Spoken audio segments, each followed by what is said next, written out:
Waalaikumsalam. Ibu sehat? Alhamdulillah Alhamdulillah sehat. sehat. Minta izin waktunya sebentar ya Bu ya. Sudah sehat. Alhamdulillah sehat. Alhamdulillah sama-sama kita Ini sehat. Bu, mau minta izin waktunya sebentar, mau wawancara terkait penyelesaian kasus di sekolah kita. Nah, selama ini bagaimana Ibu mengidentifikasi kasus-kasus yang ada di sekolah kita yang merupakan dilema etika ataupun yang merupakan rujukan moral? Ada dua ya, Ya. kasus yang harus diidentifikasi, itu dilema etika dengan rujukan moral. Iya, betul Ibu. Dilema etika jika terdapat nilai yang sama-sama benar, tetapi nilai tersebut bertentangan. Sama-sama benar tetapi bertentangan ya Bu ya. Sama-sama benar tetapi bertentangan. Kemudian Bu, yang satunya yang rujukan moral Bu. Rujukan moral jika dalam kasus tersebut ya terdapat nilai benar dan salah dan biasanya berkaitan dengan pelanggaran hukum. Oh, berarti kalau yang rujukan moral nilainya satu benar, satu salah, terus berkaitan dengan pelanggaran hukum ya Bu ya. Nah, terus Ibu boleh ceritakan salah satu kasus yang merupakan dilema etika yang ada di sekolah yang Ibu pimpin? Sekarang ini ya. Ya.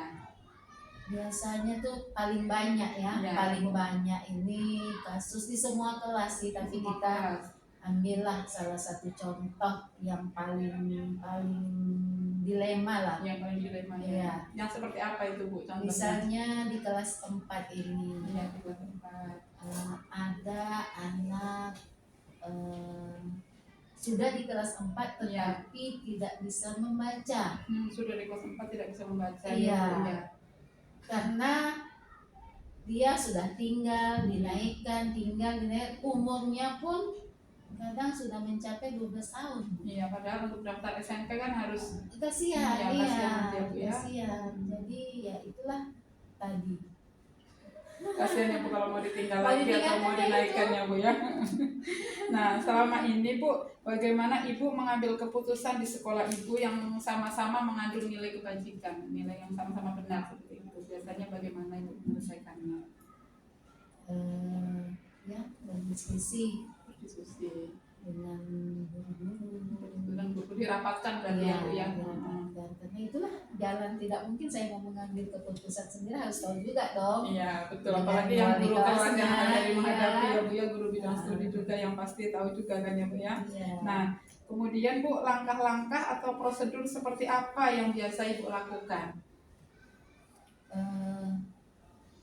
Tetap dengan teman-teman Ibu ya, berdiskusi, rapat, sama-sama rapat. Siapa tahu ya ada pengalaman guru lain terkait siswa tersebut ya Bu ya. Kadang-kadang siswa ada kelebihan, ada kekurangan. Betul Bu, ada kelebihan pasti ada kekurangan. Ya sudah banyak contohnya tuh. Iya, banyak sekali contohnya. Dia tidak bisa waktu ketika SD, tapi setelah tamat SD baru tumbuh motivasinya mungkin ya Bu ya. Tak bisa disamakan memang ya Bu ya. Nah, satu lagi Bu, hal-hal apa saja yang selama ini Ibu anggap efektif dalam pengambilan keputusan Bu? Kadang-kadang itu kurangnya kesadaran orang tua murid dengan siswa itu sendiri sih. Udah pasrah ya Bu ke sekolah ya, di rumah dia nggak ada andil jadinya ya Bu ya. Itulah kadang dia menyerahkan anaknya, ini Bu, anak saya, Ibu mau apakan? Mereka tidak seperti itu. Iya, maunya harus orang tua lah, berapa jam lah di sekolah ini. Betul, apalagi siswa kita banyak ya Bu ya, satu kelas kita mungkin fokus ke anak satu aja kan. Itulah, tapi gimana lagi. Ya Bu, yang merupakan tantangan Bu dalam mengambil keputusan biasanya apa tantangannya Pak? Iya, pada peserta didik sih kurangnya kesadaran peserta didik atau anak-anak kita inilah bahwa pendidikan itu sangat penting untuk diri siswa itu sendiri sama orang tua siswa sih. Yang terutama apalagi yang sudah punya HP ya Bu ya, pasti Iya. waktunya lebih banyak untuk main HP daripada untuk belajar.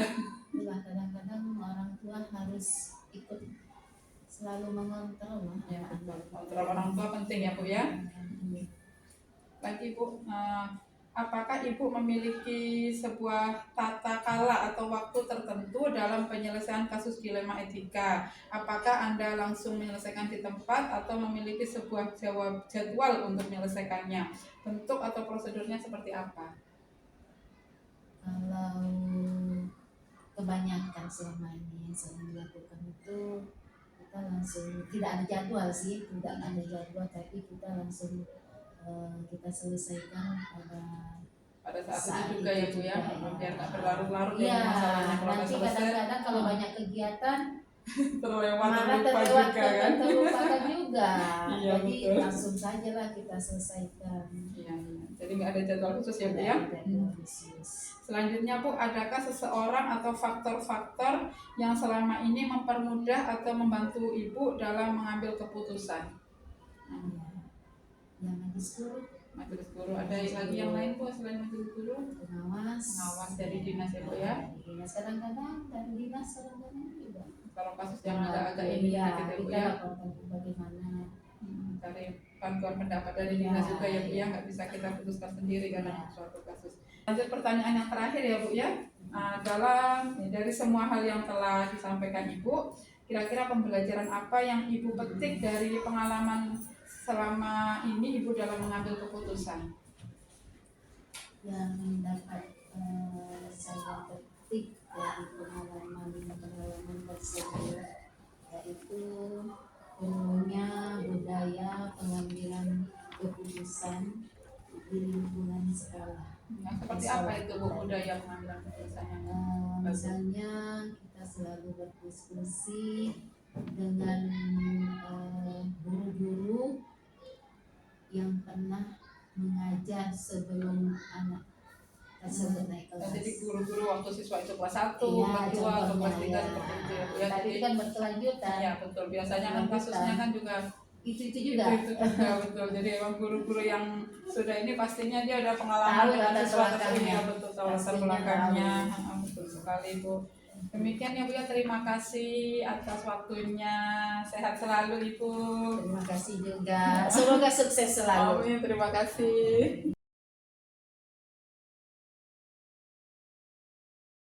Assalamualaikum Ibu. Waalaikumsalam Bu Suci. Sehat Bu? Alhamdulillah sehat. Ibu apa kabar? Alhamdulillah sehat juga Ibu. Ini Bu, saya kesini mau minta bantuannya Ibu untuk jadi narasumber. Siap. Untuk kami jadi ini tugas di demonstrasi kontekstual modul 3.1 tentang pengambilan keputusan berbasis nilai-nilai kebajikan sebagai pemimpin ya. Ini Bu, nanti ada beberapa pertanyaan terkait kasus tentang pengambilan keputusan di sekolah itu ya yang penting. Yang pertama Bu, pertanyaannya selama ini bagaimana Ibu mengidentifikasi kasus-kasus yang merupakan dilema etika atau bujukan moral?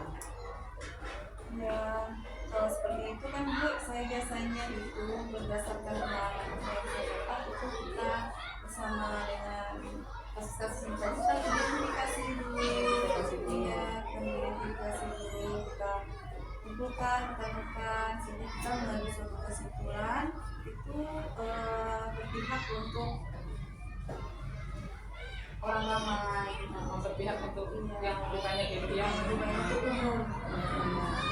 pertama harus diidentifikasi dulu ya Bu ya, kemudian dikumpulkan, kemudian terakhirnya kita ambil keputusannya yang untuk kepentingan bersama berarti ya Bu ya. Nah, Ibu boleh ceritakan salah satu contoh kasus dilema etika di sekolah itu? Ya, dilema etika itu kita begini ya Bu, karena sekarang kita kan banyak seperti guru penggerak gitu ya, mereka kan juga secara apanya di sekolah juga punya tanggung jawab Iya, betul, untuk Ibu. mengajar. Nah terus di luar juga mereka punya kewajiban juga betul. untuk berbagi ya, berbagi praktik baiknya. Disitulah terkadang kita seperti saya ya harus bagaimana tuh caranya yang di sekolah tidak ketinggalan tugas mereka untuk berbagi praktek baik, untuk mendampingi CGP-nya atau CGP-nya sendiri juga bisa maksimal belajarnya. Dan di situ. Iya, Bu. Terus selama ini bagaimana Ibu menjalankan pengambilan keputusan di sekolah Ibu, terutama untuk kasus-kasus di mana ada dua kepentingan yang sama-sama benar atau sama-sama mengadu nilai kebajikan seperti tadi, Bu? Ya kan Bu, jadi di situ yang bermain dilema etika sama rujukan moral, ya kan? Nah, sehingga bagaimana nih kawan-kawan tadi mereka ya saya panggil sama-sama kita bicarakan, kita lembutkan bagaimana agar mereka nyaman. Terus kita di sini juga terkadang kan Bu, kalau ilmu yang kita punya itu harus mereka praktekkan. Nah, di dalam sekolah juga harus juga dibuat gitu. Sementara kan punya tenaga kita kan juga tidak full tenaga kita gitu kan. Kadang-kadang ada masa sakitnya, capeknya. Nah, sehingga itulah membuat saya terkadang dengan teman-teman itu, ayo sama-sama apa yang bisa kita bantu dan apa yang kawan-kawan di dalam ini bisa membantu memudahkan pekerjaan kawan-kawan yang punya tugas-tugas kita ini. Jadi intinya kita berdiskusi, berkolaborasi, untuk menemukan apa nih titik temunya untuk sebuah permasalahan yang teman-teman atau rekan sejawat tadi hadapi. Jadi kerjasama lah itu, kolaborasi.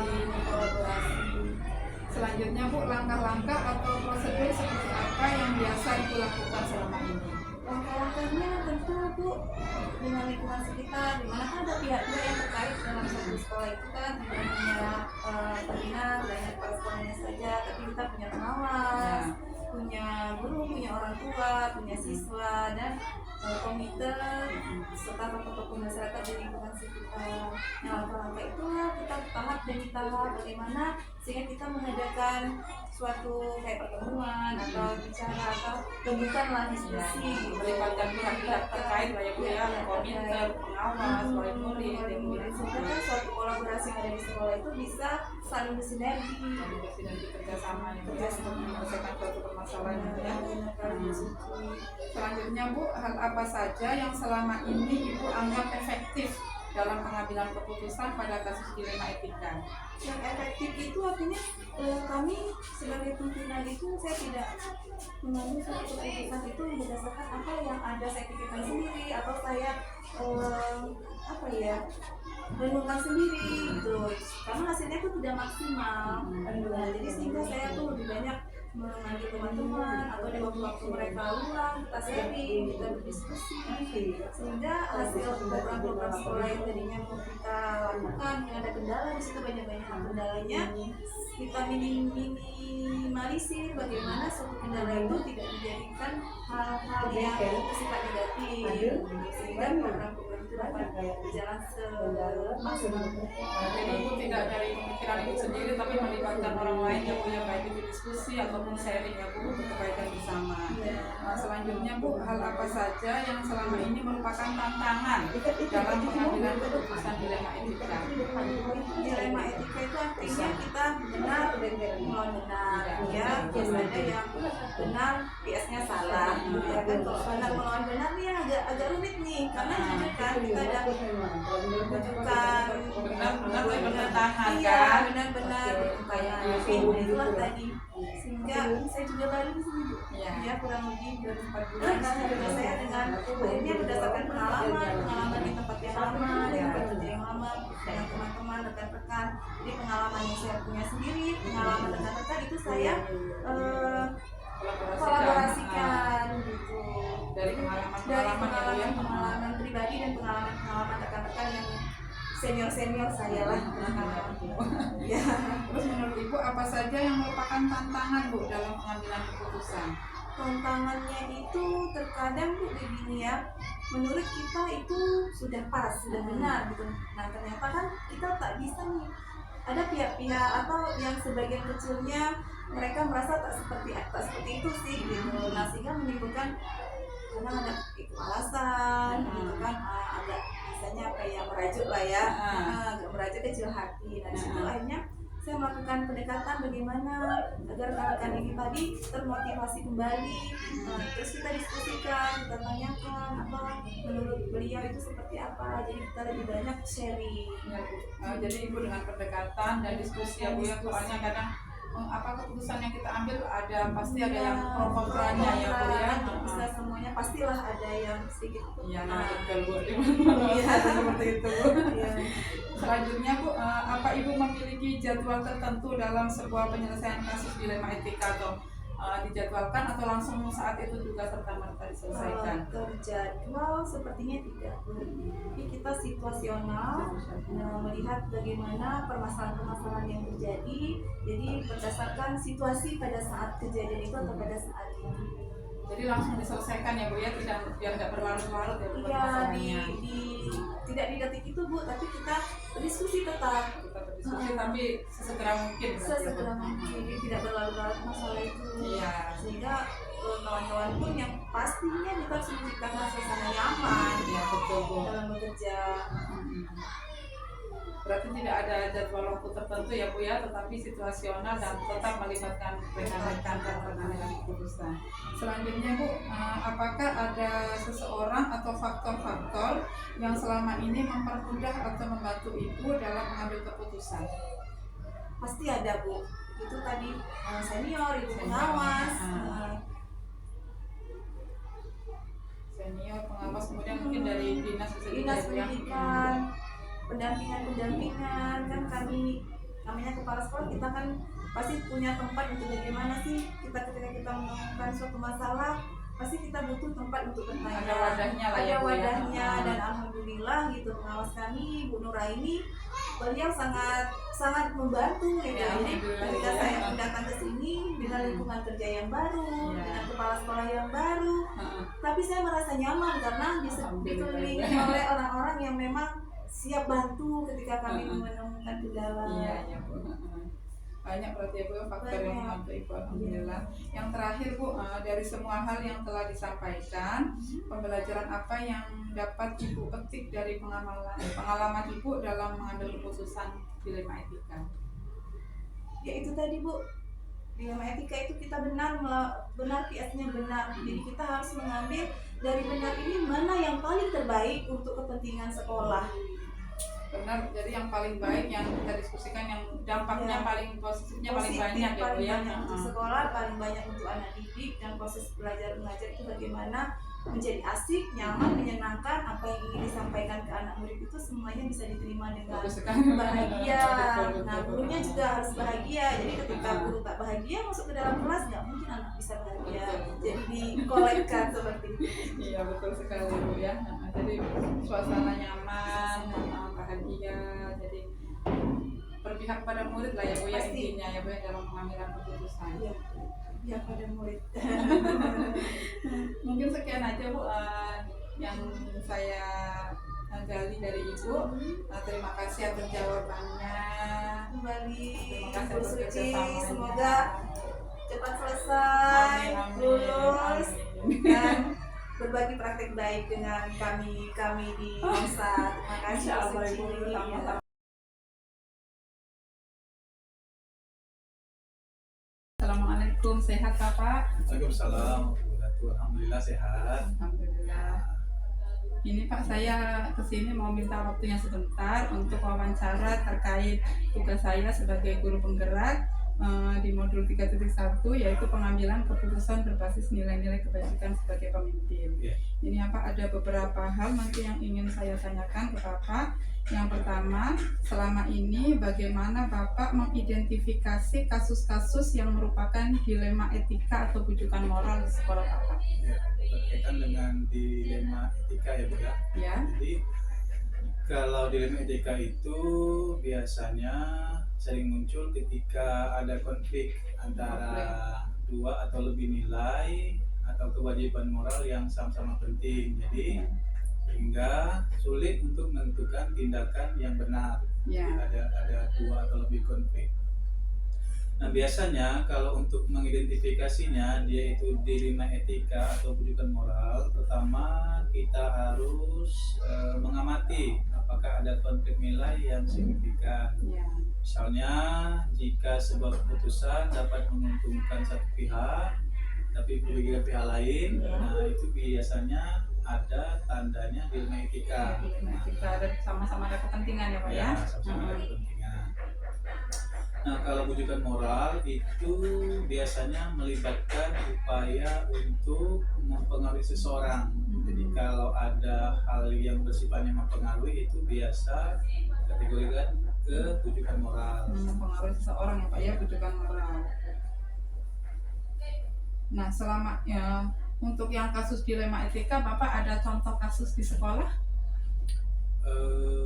Kebetulan ada baru beberapa bulan lah Ya. terjadi berkaitan dengan guru sih, Ya, dengan guru. dilema etika antara dua guru yang berkonflik tapi menyebar ke guru-guru yang lain. Oh, jadi ada guru berkonflik dua orang, jadi akhirnya jadi ada kubu gitu ya Pak ya. Jadinya ke kubu-kubu. Terus ini Pak, terus bagaimana Bapak menjalankan pengambilan keputusan terutama untuk kasus tadi yang sama-sama benar dan ini sebenarnya sama-sama terlibat di sekolah sini kan, sama-sama benar dan bentuk pengambilan keputusannya ya, ya. Berkaitan dengan dilema etika tadi ya. Ya. Nah, pengambilan keputusannya itu terutama dalam situasi di mana ada dua kepentingan yang sama-sama benar Ya. atau yang mengandung nilai kebajikan, itu biasanya kita perlu pendekatan. Nah, dan perlu hati-hati dan bijaksana juga dalam mengambil keputusan. Nah, biasanya langkah-langkah yang saya ambil yang pertama kita identifikasi dulu. Identifikasi dulu masalahnya ya Pak ya. Semua kepentingan yang terlibat atau memahami masalahnya apa, itu yang pertama. Yang kedua, nah biasanya kita ada kegiatan diskusi terbuka dengan yang terlibat tadi, dengan semua pihak. Dipanggil ya Pak ya. Dipanggil. Kemudian setelah diskusi kita panggil. Nah, biasanya itu ada pengambilan keputusan. Ada pengambilan keputusan, tapi keputusan yang diambil itu biasanya berdasarkan kesepakatan bersama. Berasal diskusi lah ya Pak ya. Nah, pada intinya keputusan yang diambil itu tidak memihak salah satu, tapi untuk kepentingan bersama. Yang penting kepentingan bersama lah ya Pak ya, bukan memberatkan salah satu di antara dua orang yang berkasus tadi ya Pak ya. Selanjutnya, apa saja yang selama ini Bapak anggap efektif dalam pengambilan keputusan pada kasus-kasus dilema etika? Oh, yang efektif ya? Ya. Oke, dalam menghadapi kasus dilema etika, pendekatan yang efektif dalam pengambilan keputusan itu yang pertama, seperti yang saya sampaikan tadi, itu penting untuk mengidentifikasi semua pihak yang terlibat. Nah, kemudian memegang prinsip-prinsip etika seperti prinsip keadilan. Nah, keadilan itu harus dijadikan landasan dalam proses pengambilan keputusan. Nah, yang terakhir yang untuk efektifnya tadi itu perlu transparansi. Transparansi artinya pengambilan keputusan tersebut harus terbuka, perlu transparansi. Bagaimana proses pengambilan keputusan tadi itu terbuka untuk semua pihak yang terlibat. Berarti langkah-langkah ininya yang Bapak anggap efektif, yang pertama identifikasi semua yang terlibat, kemudian menerapkan prinsip dilema etika terutama keadilan, dan yang ketiga dalam pengambilan keputusannya transparan ya Pak ya, jadi semua orang tahulah bagaimana prosesnya seperti itu ya Pak ya. Selanjutnya Pak, hal apa saja yang selama ini merupakan tantangan dalam pengambilan keputusan pada kasus-kasus dilema etika? Tantangan yang berkaitan dengan kasus dilema etika ya Bu ya. Jadi ada beberapa tantangan yang selama ini saya alami. Yang pertama, seringkali ada bentrok itu antara nilai atau prinsip yang sama-sama penting. Ya. Misalnya kita mau menerapkan prinsip keadilan atau belas kasihan. Nah, kadang-kadang dua prinsip ini yang memiliki tantangan yang harus kita ambil gitu. Ya. Mau menerapkan keadilan atau belas kasihan. Itu tantangan yang pertama. Yang kedua, kadang-kadang ada tekanan dari pihak lain yang memiliki kepentingan terhadap salah satu. Nah, itu juga termasuk tantangan yang selama ini saya alami. Yang ketiga, keterbatasan informasi. Nah, kadang-kadang informasi yang kita perlukan terkait permasalahan ini tadi itu sangat minim. Jadi itu salah satu tantangan juga. Yang terakhir, tantangannya adalah bagaimana caranya saya menjaga kerahasiaan. Nah, kerahasiaan dari keputusan yang sudah diambil tadi itu. Artinya keputusan yang kita ambil tadi itu artinya memang benar-benar untuk berprinsip keadilan. Jadi ada 4 poin yang berkaitan dengan tantangan yang saya alami berkaitan dengan kasus dilema etika ini. Yang pertama tadi tantangannya adanya bentrok antara dua prinsip yang sama-sama penting dan sama-sama benar, yaitu keadilan dan rasa kasihan ya Pak ya. Yang kedua, tekanan dari pihak lain, apalagi mungkin kalau sekolah swasta ya Pak ya, dari yayasan seperti itu. Yang ketiga, ada keterbatasan informasi, apalagi kalau kita dengar informasinya awalnya pasti sepotong-sepotong kan Pak ya. Nah, kita harus meluruskan dulu. Yang terakhir yaitu kerahasiaan yang harus Bapak ini. Selanjutnya Pak, apakah Bapak memiliki jadwal atau waktu kira-kira kapan untuk penyelesaian sebuah kasus dilema etika? Apakah Bapak langsung menyelesaikan saat itu juga atau dijadwal dulu nanti baru kapan kita selesaikan, seperti itu Pak? Biasanya terkait kasus dilema etika ini ada prosedur yang biasa dilakukan atau terjadwal lah, artinya tidak langsung diselesaikan pada saat itu. Yang pertama, mengidentifikasi masalah. Tetap masalah yang kita terima, kita identifikasi terlebih dahulu. Nah, setelah kita menerima laporan, kita lakukan investigasi awal. Investigasi awal ini tujuannya adalah untuk memahami lebih lanjut tentang situasi yang terjadi. Itu maksud dari investigasi tadi. Nah, biasanya kalau investigasi ini salah satunya wawancara tadi, kita memanggil pihak yang terlibat untuk mencari mengumpulkan bukti lah. Atau bisa juga memanggil pihak-pihak lain yang mengetahui pokok permasalahan.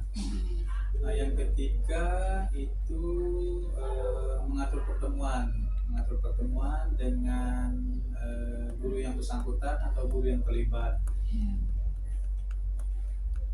Nah, kita pada pertemuan itu biasanya kita minta penjelasan dari guru yang terlibat,